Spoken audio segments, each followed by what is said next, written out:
मंगलमूर्ति सद्गुरु मिलवै सर्वाधार। मंगलमय मंगल करनो बिनवहु बारंबार। भक्तगणों को तथा धर्म अनुरागियों को मेरा हार्दिक नमन। संत वाणी में एक शब्द आया है, मनोइच्छा सर्वनाशम दैव इच्छा परबली राजकन्या राजद्वारे विप्र भालु भक्षके। अर्थात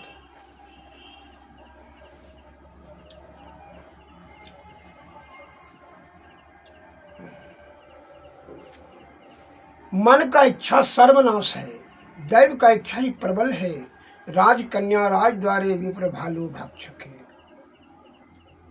इस पर कथा है, कथा कहेंगे तभी आप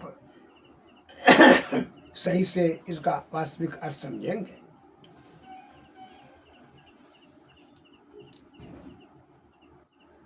एक राजा को पुत्री हुई, उसमें छठी के दिन में जो है ज्योतिषाचार्य जी को बुलाया गया।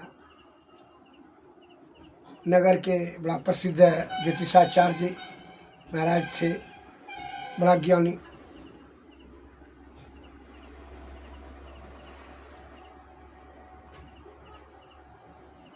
जब ज्ञानी आदमी विषय में आसक्त होकर के अगर छल कपट परपंच करने लगे, वह विनाश निश्चित उसका हो जाएगा और दुनिया का भी विनाश करने का बारे में वह सब बुद्धि खर्च कर देगा।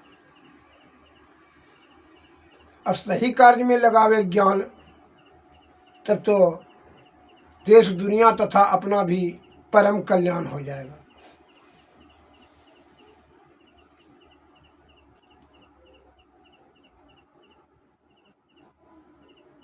तो ज्योतिषाचार्य जी महाराज बुलाए गए राज दरबार में।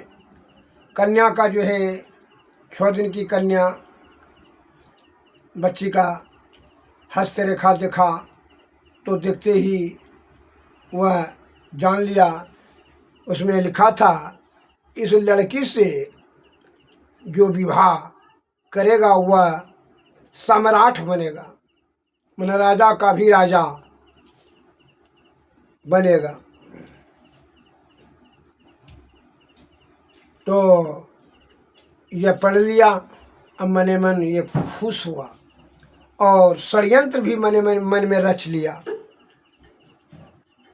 मन तो हमेशा पाप की ओर नहीं बुद्धि ले जाएगा, तो मने मन यह क्या षड्यंत्र किया कि राजकुमारी से अगर इसको पालन पोषण कर करके 10-15 बरस ऐसे हम शादी कर लें, तब तो हम ही यह देश का सम्राट हो जाएंगे।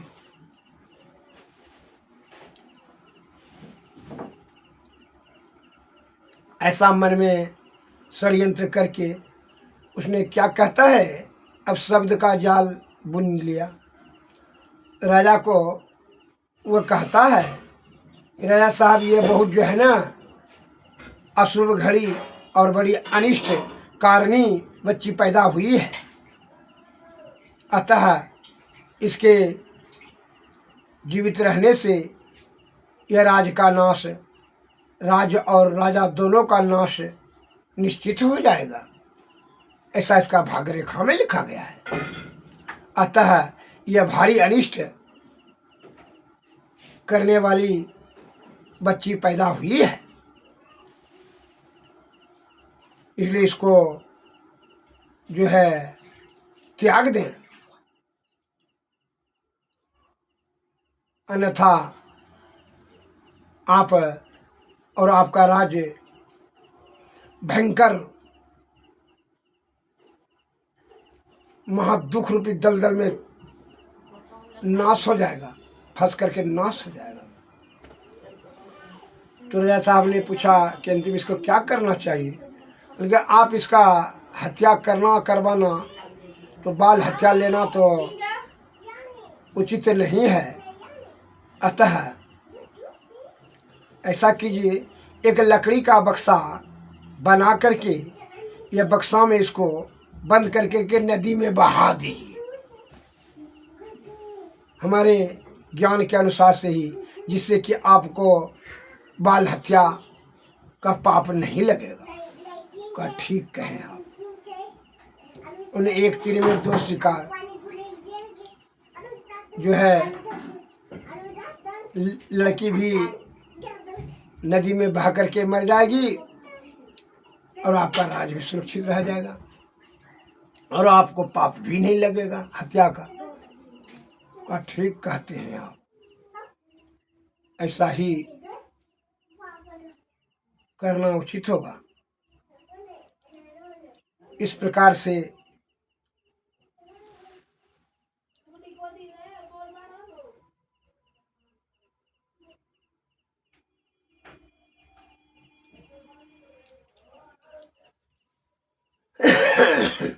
राजा ने लड़की को बक्सा बनवा करके नदी में बहा दिया। यह पंडित जी पहले ही 5 कोस आगे जा कर के 4 ठो मजदूर लेकर करके छोटी नैया डंगिया पर वह जाल लेकर के रहा कि इसको छाँक करके ऊपर कर लेंगे और हम ही पालन पोषण करके इसे शादी करेंगे। लेकिन संजोग की बात हुई कि वह जो है बीचे में 2-3 कोस के बाद जो है मछुआरा सब मछली मार रहा था, तो वह उसके जाल में वह बक्सा फंस गया और वह बक्सा को ले जा करके मछुआरा ने खोल के देखा तो कहा तो बच्ची है। बस वो सब मछुआरा में से एक जो है मछली मारने वाला मछुआरा ने कहा कि हमको बेटा बेटी नहीं, हम ही रख लेते हैं। तो वहाँ के सरपंच साहब ने कहा कि ठीक है, आप ही रख लीजिए, पालन पोषण कीजिए।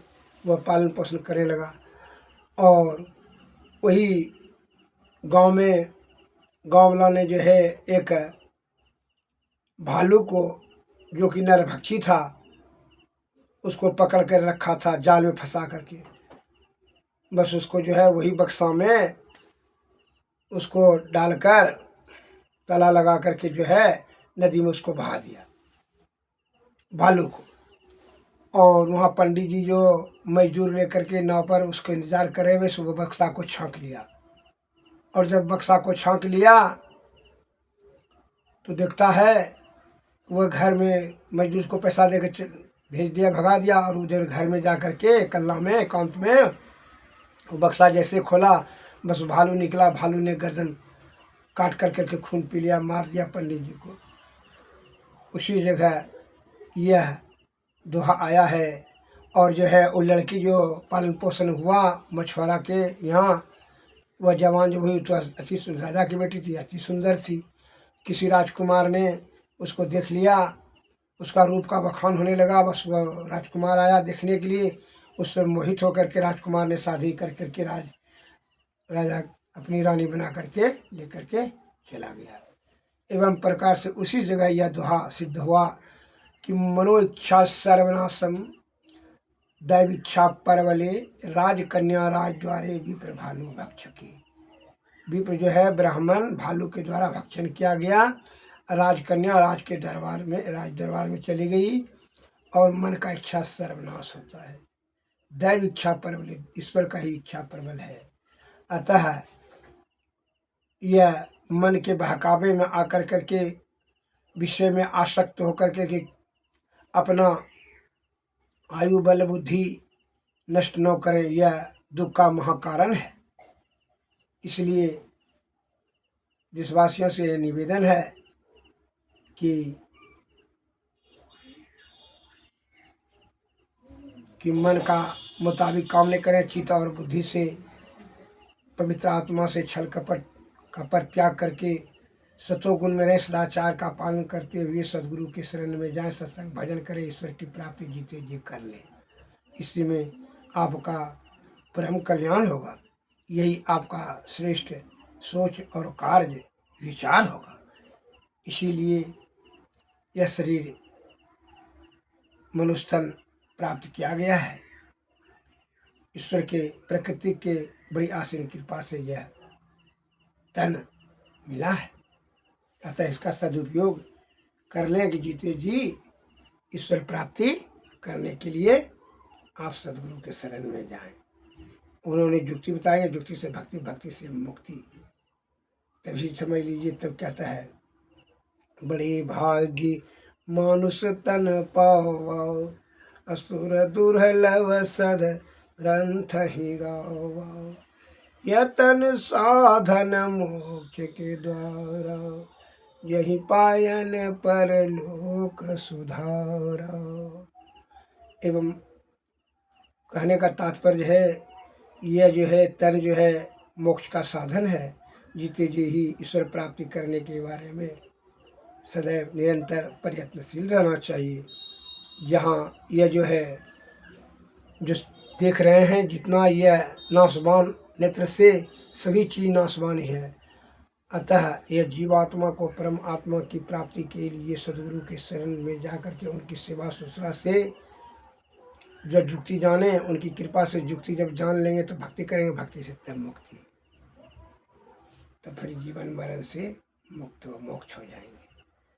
फिर यह माया की नगरी में विषय के बाजार में उलझने का 84 लाख जोनि में जीवात्मा को परिभ्रमण करने की आवश्यकता नहीं रहेगा। श्री सदगुरु महाराज की जय, श्री सदगुरु महाराज की जय।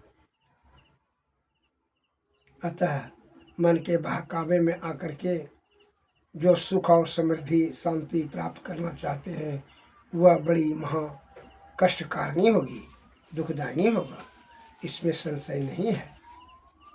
जब सुख और परम सुख चाहिए तो छल कपट रहित होकर के पवित्र आत्मा से परब्रह्म की प्राप्ति ही परमानंद की प्राप्ति है।